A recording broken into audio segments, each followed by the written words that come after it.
Paz de Cristo, amados de Deus. Voltamos a um vídeo falando sobre o território do Reino de Deus.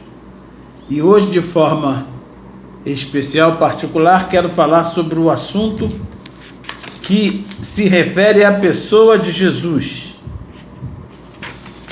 Jesus Cristo é o viabilizador e cumpridor da promessa.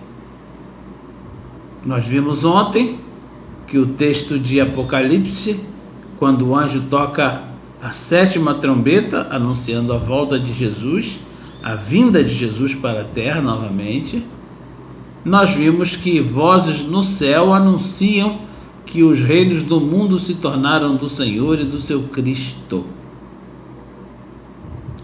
Portanto, a vinda de Jesus concretiza o cumprimento da promessa. A terra passa a ser o reino de Deus, e a terra das peregrinações de Abraão e da sua descendência é a terra do governo de Deus.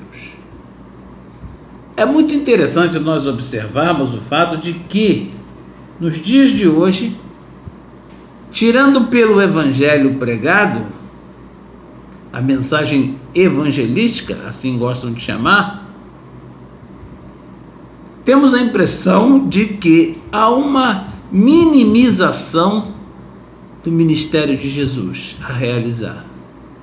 Jesus morreu na cruz do Calvário, derramou seu sangue para perdão dos nossos pecados, e quem o receber vai para o céu.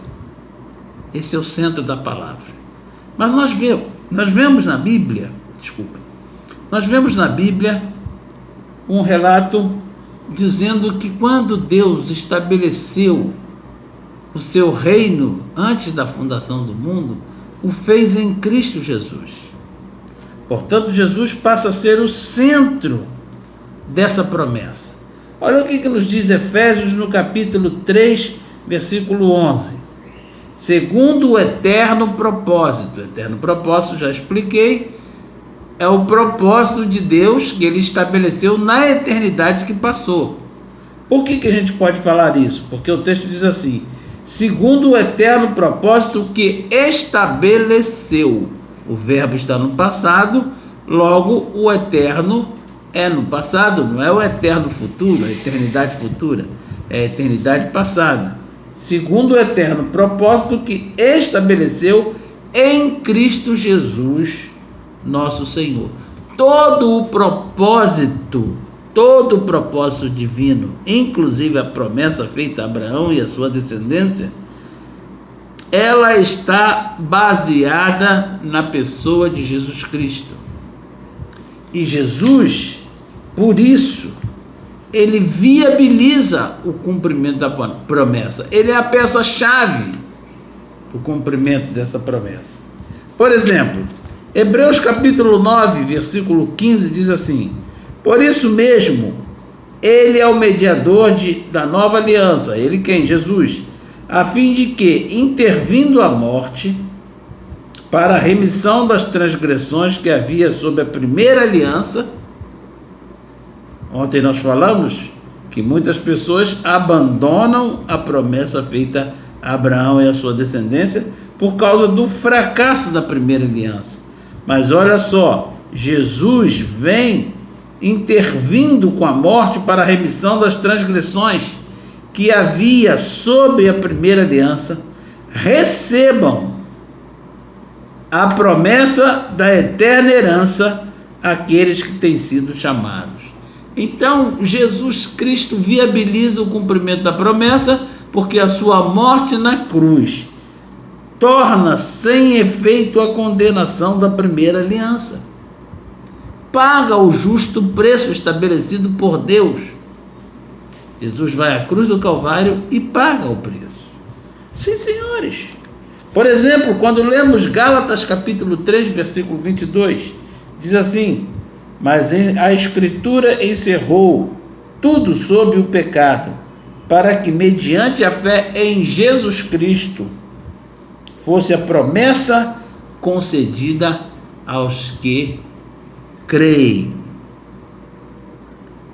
Todos encerrados debaixo do pecado, para os que creem em Jesus sejam herdeiros da promessa.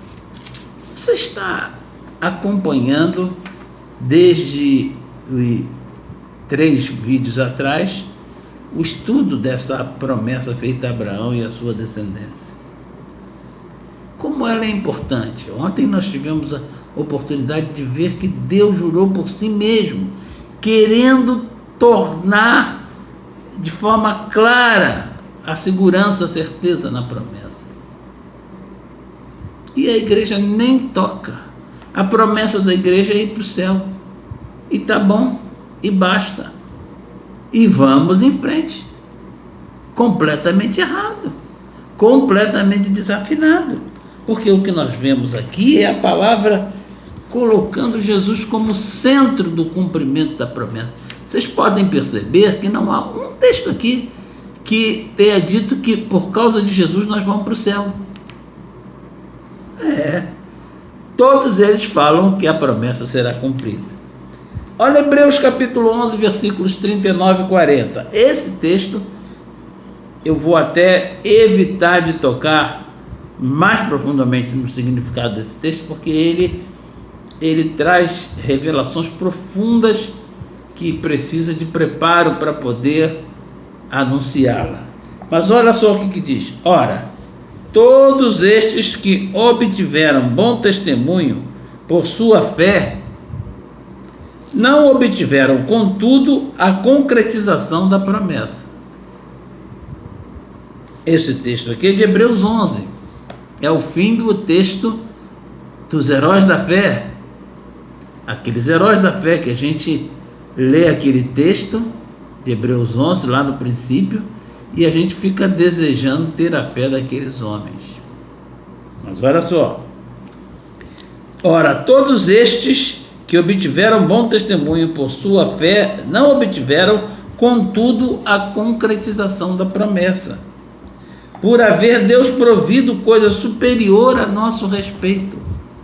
Sim, os do tempo do fim, Deus proveu coisa superior a nosso respeito. Por quê? Porque os do tempo do fim são os concretizadores da promessa, e nós já vimos isso ontem. Quando o texto diz, o reino deste mundo se tornou do Senhor e do seu Cristo. Por quê? Porque os filhos de Deus concretizaram a promessa pela fé. Aí olha o que o texto diz. Por haver Deus provido coisa superior a nosso respeito, para que eles, sem nós, não fossem aperfeiçoados. Eles são aperfeiçoados na medida que nós, Igreja do Senhor Jesus, militante na terra, neste tempo vai sendo aperfeiçoada. Jesus Cristo descerá do céu quando a igreja for perfeita, estiver pronta para reinar sobre a terra, para não ser mais enganada como foi Adão e Eva enganados no jardim do Éden. Sim, quando nós estivermos glorificados, porque a palavra de Deus diz que aos que de antemão conheceu, também os predestinou, aos que predestinou também os chamou, aos que chamou também os justificou, e aos que justificou também os glorificou. Nós fomos justificados, portanto devemos esperar a nossa glorificação. E isso acontece antes da vinda de Jesus. Sabem por quê? A palavra do Senhor diz assim, que o Senhor Jesus vai lavar com água, pela palavra, a sua igreja, a fim de que ela seja igreja gloriosa, sem mácula, sem mancha, sem ruga, sem contaminação ou coisa alguma parecida, porém santa e sem defeito, ou seja, perfeita, pronta para reinar sobre a terra, pronta para sair com Jesus e condenar principados, potestades, lançando-os no abismo e lançando também os filhos das trevas no lugar de tormento. Deus espera fazer isso através da nossa vida. Sim, olha o que diz 2 Timóteo capítulo 3, versículo 17, para encerrar isso que foi dito. A fim de que, o homem de Deus seja perfeito e perfeitamente habilitado para toda boa obra. Quando a promessa vai ser cumprida? Quando essa verdade for realidade na vida dos filhos de Deus, todos os filhos de Deus, porque os que por nós serão aperfeiçoados, a esta altura estarão também aperfeiçoados para a glória de Deus. Então, Jesus descerá do céu, a igreja ressuscitará dos mortos, nós os que ficarmos vivos seremos transformados num abrir e fechar de olhos, e assim estaremos para sempre com o Senhor. Onde? Na terra prometida, terra das peregrinações dos filhos de Deus, para estabelecer o reino sobre toda a terra. Creia nisso, em nome de Jesus. Amém.